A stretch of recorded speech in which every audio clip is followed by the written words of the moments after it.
Eu acho que eu vou poder compartilhar um acontecimento de uma mulher, que ela entendeu o que é viver nele, se mover nele e para ele. É muito, muito certeiro isso. Glória a Deus.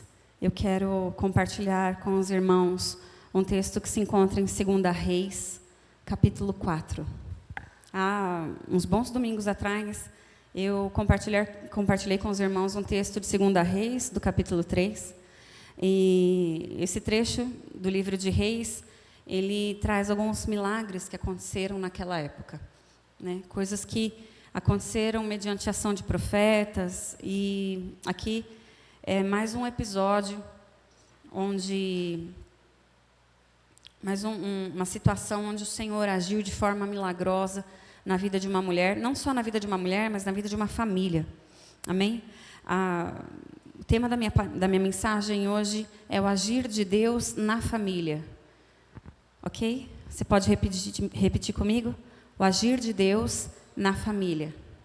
Se a família ela é um plano de Deus, se a família foi projetada pelo Senhor, se Deus desenhou a família com o seu coração, há um motivo para que ela exista. E Deus age através da família e dentro da família. Amém? Então vamos ler lá em 2 Reis 4, versículo 1 a 7.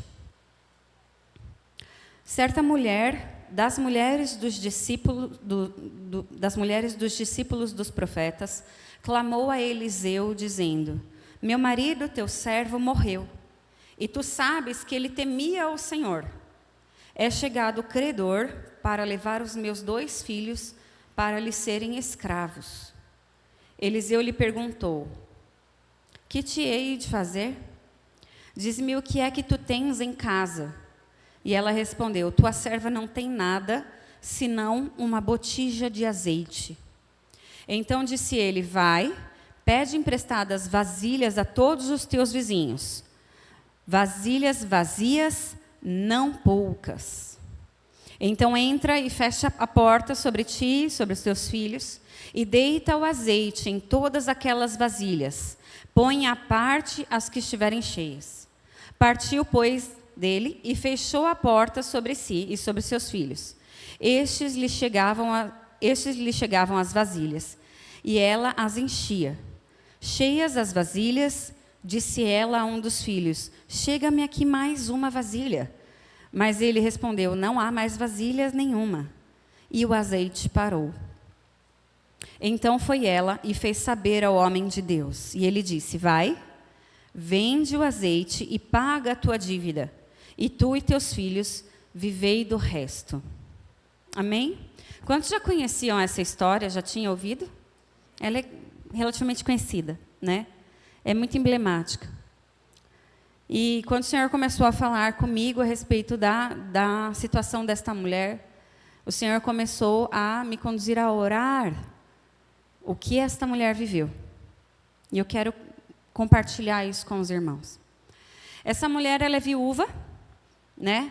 Ela tem 2 filhos, provavelmente esses 2 filhos dela, eles não são adultos, porque eles não podem sustentá-la.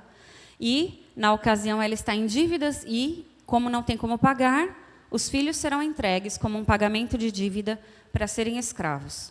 Não tem nada de família da propaganda de margarina, né? Ela perdeu seu marido, aquele que era provedor, aquele que era o suporte dela, quem sustentava, quem direcionava, quem alicerçava a casa, e ela se encontra numa situação extremamente crítica.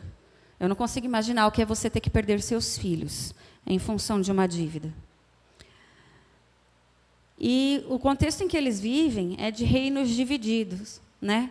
O reino de Israel não é um só, Israel tem um governante, Judá outro governante.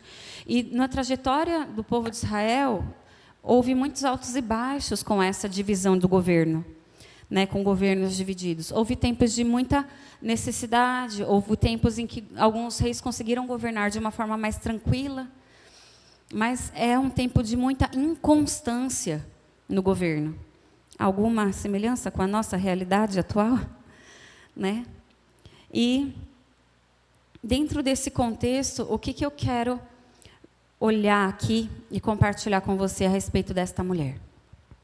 A primeira coisa que eu quero falar a respeito desta família é a respeito do marido desta mulher. Não fala muito, fala apenas que ele era um discípulo dos profetas. Esse homem, ele certamente viveu servindo. Ele se dedicou a seguir os profetas e a servir. E esse homem, com certeza, transmitiu, deixou um legado à sua esposa e aos seus filhos. Porque se a fé deste homem não fosse genuína, se a vida de discípulo deste homem não fosse genuína, certamente ela não teria procurado o profeta Eliseu. Talvez ela tivesse procurado o governo, o vizinho, algum familiar distante. Talvez ela tivesse fugido, mas não. Havia um vínculo, uma aliança, um vínculo de confiança entre o marido dela e os profetas. Então, ela sabia a quem que ela ia recorrer. E há um legado que este homem certamente construiu e transmitiu para a sua família. Então, eu quero dizer que o agir de Deus, ele já começa a partir do exemplo que nós deixamos. Se você é pai, se você é avô, se você é tio, eu preciso dizer, não é só a responsabilidade dos pais deixar um legado. Eles têm uma responsabilidade muito grande de deixar um legado sobre a vida dos seus filhos, para a vida dos seus filhos, mas se você é tio, se você é avô, você tem essa responsabilidade de deixar um legado. Né? Eu posso observar isso dentro da minha própria casa, e hoje eu vou dar exemplos da minha própria casa, da minha família, porque são os meus exemplos mais próximos. Esses dias o Emanuel estava falando que queria uma Bíblia numa outra versão, não foi? Ele tem uma versão da Bíblia, numa tradução, e ele queria uma outra tradução. Mas quem que ele vê recorrendo a outras traduções da Bíblia? O pai, o avô, o tio, não é? E a gente começa a mostrar para eles coisas que são importantes. Até isso ele considera importante. Eu posso olhar a Bíblia e ver diferentes traduções e encontrar uma riqueza de entendimento nisso. Então, o dia a dia da gente, ele transmite esse legado. Né? Vocês já ouviram falar daquela frase, o exemplo arrasta? Né? E é bem isso. Eu creio que o exemplo desse homem trouxe gerou frutos depois da ida dele, né, da partida dele. A família, ela teve um exemplo e recorreu ao exemplo que ele tinha. Então, a importância de nós sermos discípulos é porque, quando somos discípulos, nós transmitimos um legado aos nossos filhos, à nossa família, às pessoas com quem nós convivemos próximo. E aí é um legado de fé, de temor, de serviço, de adoração. Prefira deixar este tipo de legado, amém?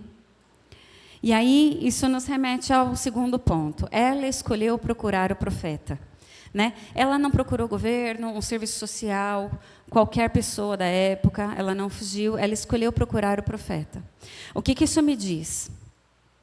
Ela coloca a autoridade de Deus na vida do profeta, né? Reconhece a autoridade de Deus na vida do profeta, e por isso ela recorre a ele. E isso é corpo. Isso é ser corpo de Cristo. Não se usava esse termo naquele tempo, porque Jesus ainda não tinha vindo. Mas isso é ser corpo. Encontrar a autoridade de Deus na vida do meu irmão e entender que aquilo que o Senhor constrói na vida dele é para edificar o corpo. Aquilo que o Senhor constrói na minha vida é para edificar o corpo. Aquilo que o Senhor constrói na vida de cada um de vocês não tem a finalidade só da própria edificação, mas de edificar o corpo. Muitas vezes nós estamos aqui preocupados e orando e falando: Senhor, eu quero dons, eu quero dons, eu quero dons, me enche de dons, mas eu não percebi que eu me isolei para viver como se eu fosse uma ilha. Às vezes eu me isolei por feridas antigas, às vezes eu me isolei por questões maltratadas entre o corpo, mal resolvidas. Às vezes eu me isolei porque eu prefiro ficar isolado na minha, não preciso ter contato com ele, não preciso dividir a minha vida tão profundamente com meu irmão. Mas, poxa, numa hora de perrengue, na hora do problema, quem que ela foi procurar? Ela foi procurar a autoridade de Deus que estava no corpo, no irmão dela. Então, entenda, o corpo, ele tem uma finalidade muito grande, um propósito muito grande na vida da família, que é de dar suporte, que é de abençoar, que é de promover a edificação da família também. Então veja, eu estou falando do agir de Deus na família, mas o corpo é necessário para que a família cresça em Deus. É necessário. Quando você olha Atos 2, ela reflete o que é ser corpo de Cristo. Em Atos 2:42 ele fala que eles perseveravam, isso está no plural, né? Perseveravam na doutrina dos apóstolos, então eles perseveravam na palavra, eles perseveravam na comunhão, no estar junto, perseveravam no partir do pão, na mesa e nas orações. Então, querido, entenda, há coisas que só acontecem quando estamos junto ao corpo. Há coisas que o Espírito, que o Senhor vai fazer nas nossas vidas, Ele promove somente junto ao corpo. Não dá para ficar isolado. Não dá para achar que tudo eu vou resolver sozinho. É com o corpo que se cresce.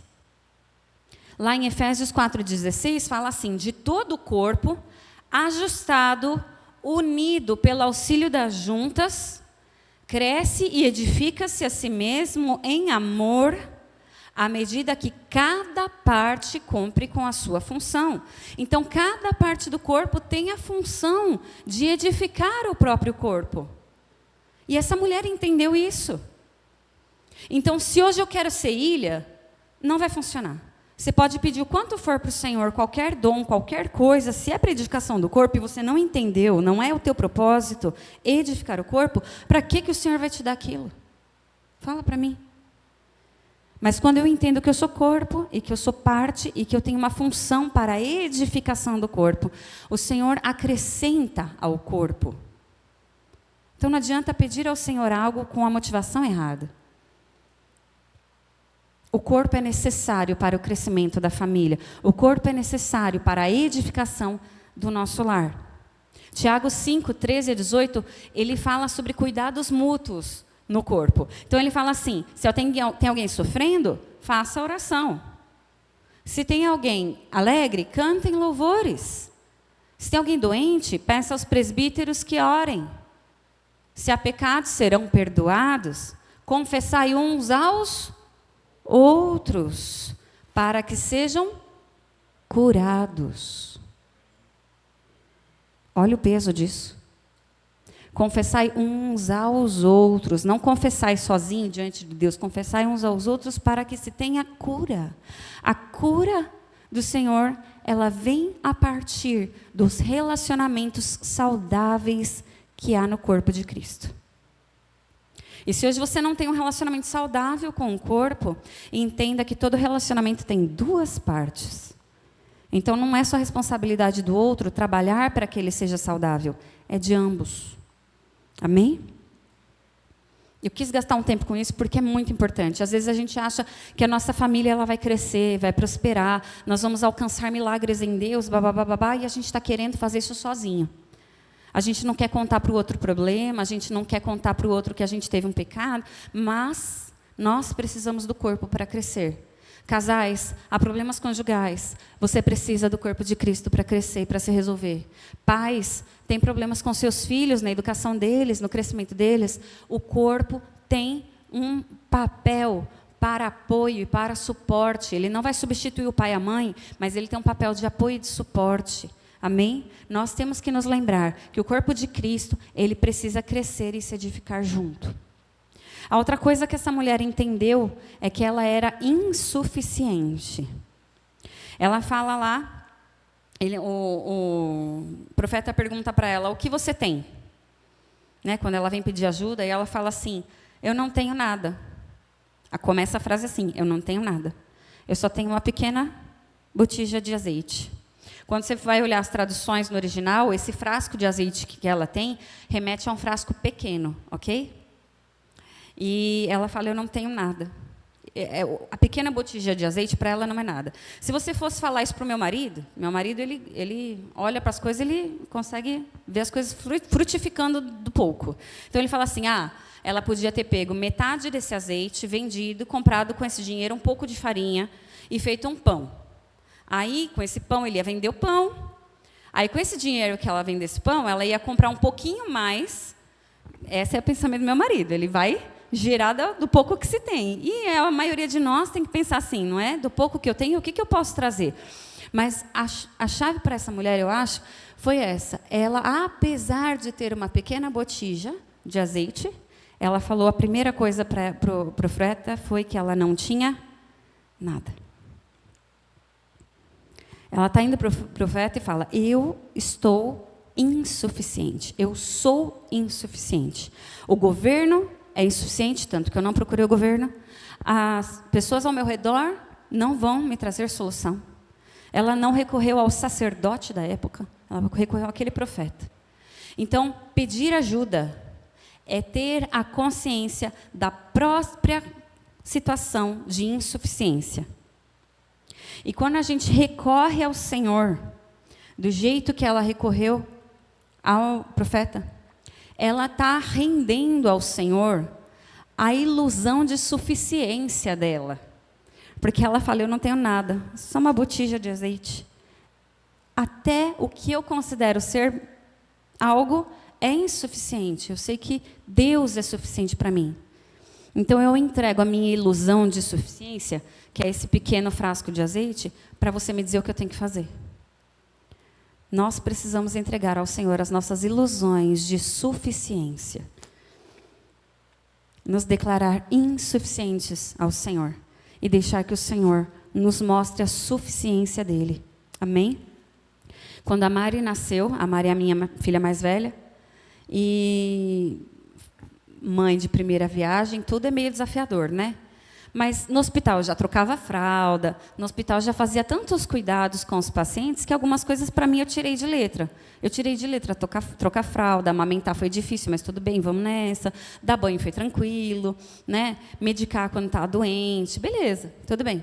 Mas aí foi chegando alguns meses em que a Mari estava em casa, que eu comecei a me deparar com a minha limitação. E com os meus medos, e com a minha necessidade de ser perfeita em tudo, porque a gente não é, mas você fica martelando com aquilo, né? Eu tenho que dar certo, tenho que fazer certo, eu tenho que, até que chegou uma hora que esse tem que martelou a minha cabeça de um jeito, que eu falava para o Fábio assim, Fábio, como mãe eu sou uma ótima enfermeira, mais nada. Estou servindo para mais nada além disso. Eu lembro que tinha dias que o Fábio ia trabalhar, a Mari às vezes ainda estava dormindo no berço lá, pequenininha, e eu fechava a porta, e quando eu virava as costas, eu era invadida por um medo e por uma ansiedade, que eu pensava assim, Senhor, o que eu vou fazer com essa coisinha pequena na minha frente hoje? Era desesperador. E eu custei muito, eu sofri muito para chegar diante de Deus e falar, eu sou insuficiente.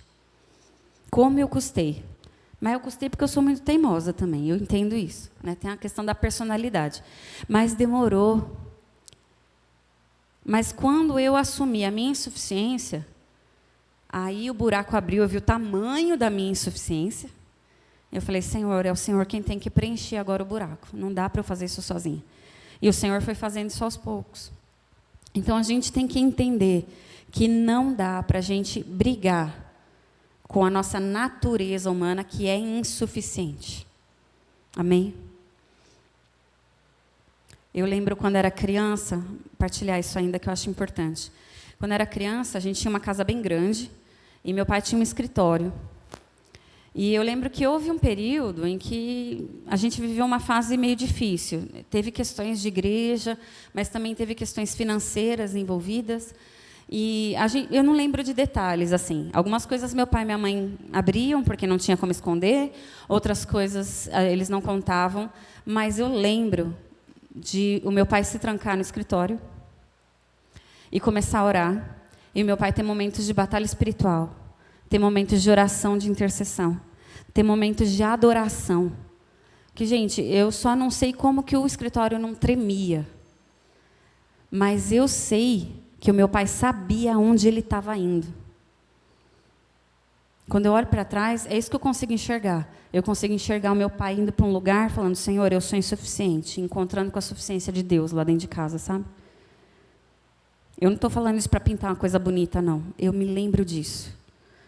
É uma das minhas memórias mais fortes. E outro dia minha mãe falou assim, ai, vocês passaram por cada situação com a gente, E eu sei que deve ter sido muito difícil para eles, mas eu louvo a Deus pelas situações que nós passamos, porque eu tenho memória dos meus pais recorrendo ao Senhor. E é isso, a gente tem que aprender a estar diante de Deus e falar, ó, somos insuficientes, Senhor. O que o Senhor pode fazer? E aí, o quarto ponto, vem ela diante do profeta, e o profeta, ele pergunta para ela, o que você tem? E ela fala, só um pequeno vaso de azeite. E glória a Deus, porque Deus trabalha com o que existir. Deus trabalha mesmo se não existir nada. Né? Na suficiência dele, Deus trabalha. Se é pouquinho, tudo bem, porque Ele é tão grande, Ele é tão suficiente, Ele é soberano, que não importa o pouquinho que tem. E às vezes a gente se acha tão insignificante na presença de Deus, ou insignificante em todas as situações da vida, e a única coisa que o Senhor está falando é, eu sou o suficiente, eu te basto, a minha graça te basta. Né? O que você tem? Dá aqui. Eu faço isso virar 1.000.000. É muito mais. Né? E ela, é a mesma coisa que a gente vê lá no Novo Testamento, dos 5 pães e 2 peixinhos. Não é? Jesus não multiplica aquela pequena quantidade de alimento para uma multidão. Então, não importa o que a gente tem na mão. Às vezes, a gente está valorizando demais o que a gente carrega na nossa humanidade rasa, medíocre, né? E, na verdade, a gente tem que ver o que o Senhor tem para fazer com aquilo. É Ele que vai fazer, não a gente. E o que já existe precisa ser utilizado. Então, se há algo em você hoje, se você tem uma qualidade, uma habilidade, se há coisas acontecendo na tua casa, mas eu só consigo orar uma vez por semana com a minha família. Eu só consigo ler um versículo com o meu filho. O meu marido não me ouve e não quer orar comigo, ore sozinha. O que você tem hoje? O que você tem em mãos hoje? O que dá para fazer com o que você tem hoje? Deus não despreza o que você tem hoje. Deus não despreza os pequenos passos que você está dando. Mas o meu filho não me ouve, ele está no vício. Tudo bem. Bem não está, mas o Senhor age. Então é você quem tem que orar por ele? Ore, coloque ele diante do Senhor.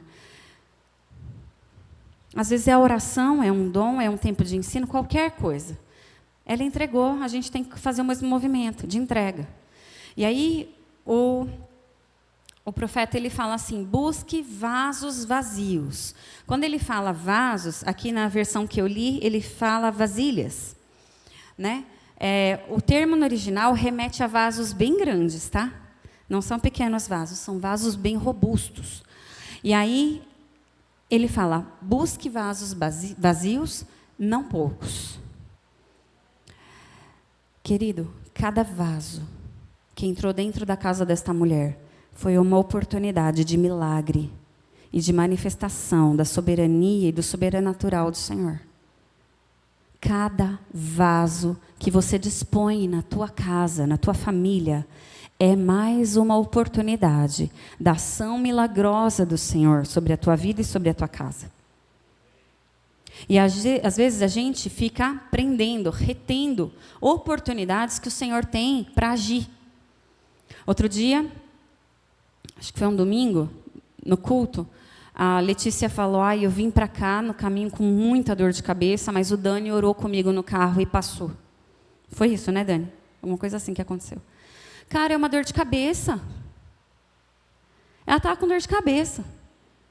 O que eles fizeram? Eles oraram e a dor de cabeça passou. Aí, às vezes, a gente está falando, Senhor, tira o meu marido do vício. Senhor, tira o meu filho da pornografia. Senhor, cura fulano de tal, meu sogro de câncer. Mas você não lembra de remeter ao Senhor, dar ao Senhor uma dor de cabeça. Outro dia eu estava com uma situação de solucionar uma documentação, e só Deus sabe o quanto eu não gosto de mexer com essas coisas. E eu tinha uma urgência para resolver aquela documentação. E eu estava muito brava, porque eu ia ter que fazer sozinha. O Fábio saiu de casa e falou assim, é com você agora, não tenho como mexer. E eu estava muito brava. E aí eu comecei a reclamar, e aí eu abaixei a tampa do computador e falei, Senhor, não dá. Eu não sei fazer isso direito, eu não consigo. E o processo é difícil. Eu preciso que o Senhor haja, porque senão eu vou ficar aqui só reclamando e não vou fazer nada. E o processo que ia se solucionar em prazo de uma semana e meia, queridos, o processo foi solucionado no dia seguinte de manhã. Eu precisava resolver um documento. E o Senhor fala, viu? Eu sou suficiente. Dê oportunidades ao Senhor para que Ele manifeste a ação sobrenatural dEle na sua vida. É um joelho ralado do seu filho? Ore. É uma dor de cabeça? Ore. É o atraso de um compromisso? Ore.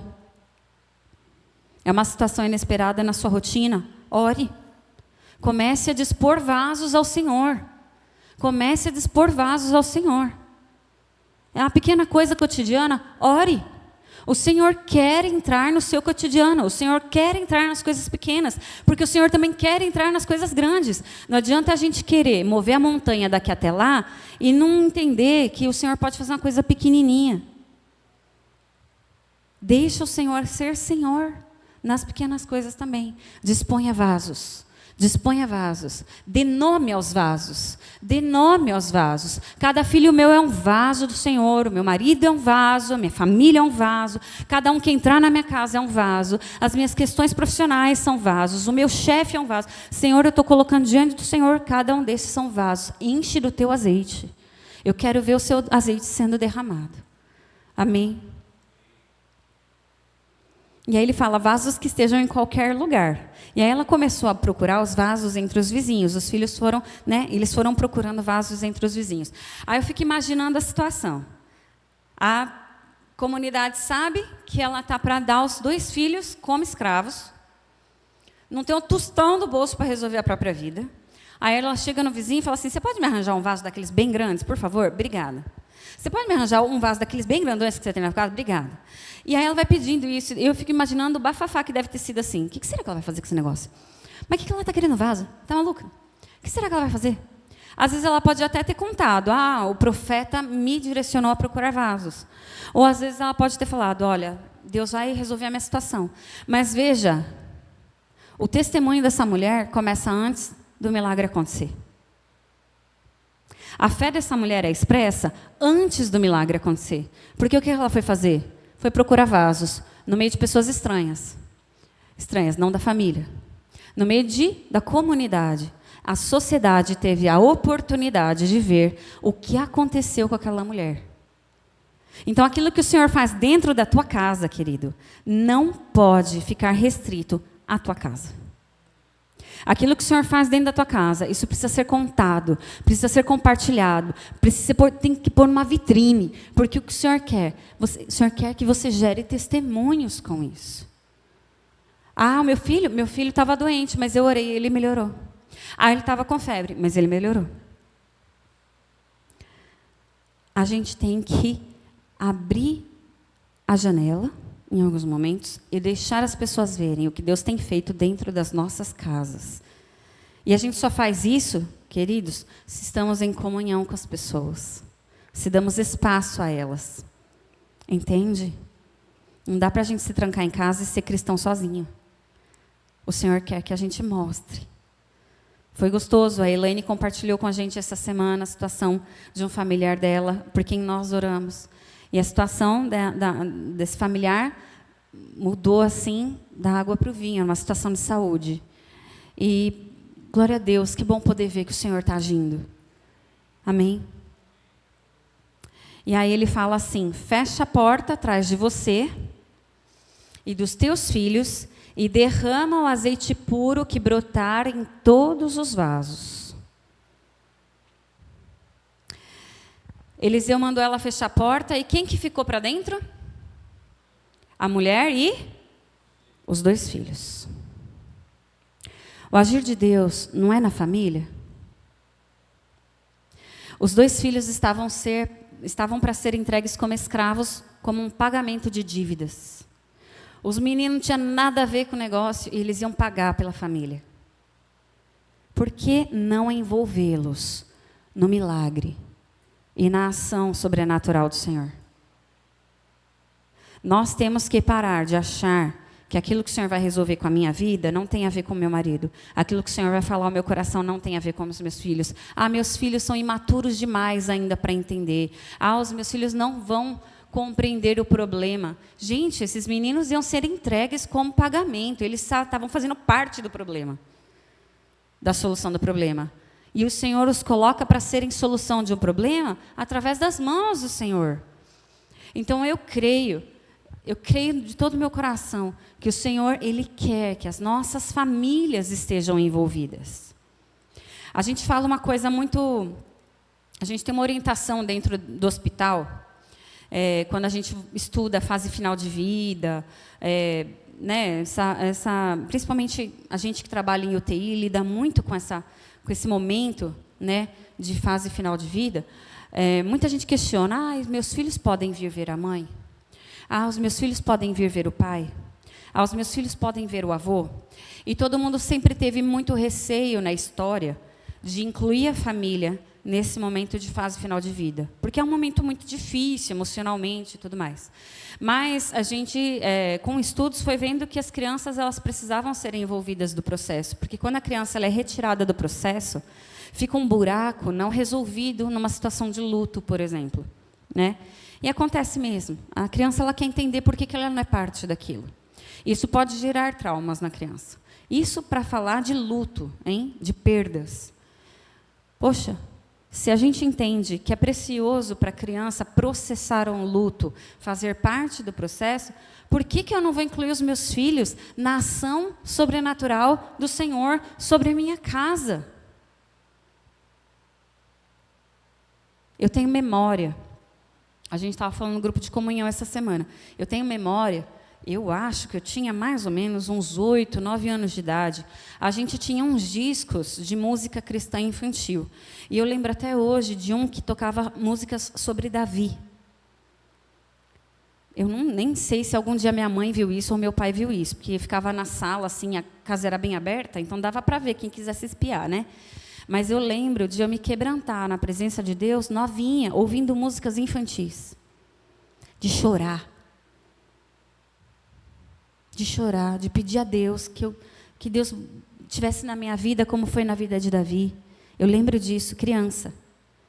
Meu pai nunca me induziu a isso. Minha mãe nunca me induziu intencionalmente a um momento deste.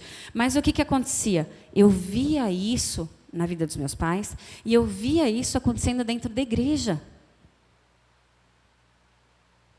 Aquilo era natural, e a palavra é essa, tem que ser natural. A presença do Senhor tem que ser natural para os nossos filhos. O mover do Espírito Santo tem que ser natural aos nossos filhos. Eles nos verem orando em línguas, tem que ser natural. Eles nos verem clamando ao Senhor por soluções, tem que ser natural. Eles nos verem dando glória a Deus pelas soluções adquiridas, tem que ser natural.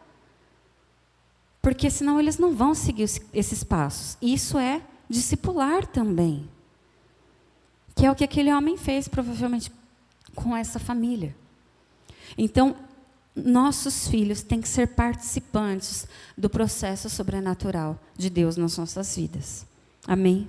Todos que estão dentro de casa precisam ser parte disso. Podem não ser filhos, podem ser enteados, podem ser primos, irmãos, mas todos que estão lá, eles precisam ser parte disso.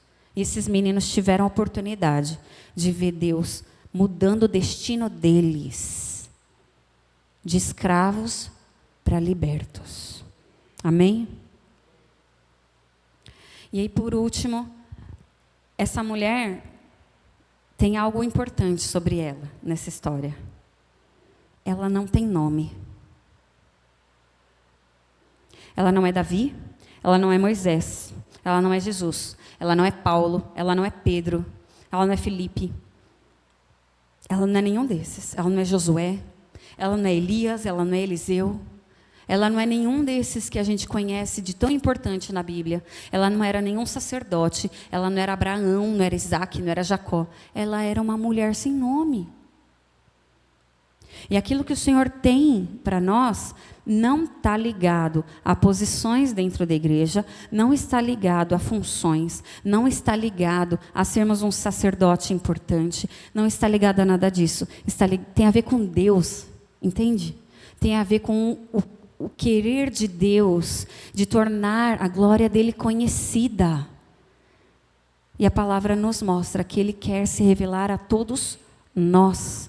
Não importa quem a gente é. Não importa se a gente tem função na igreja. Não importa se eu sou um anônimo.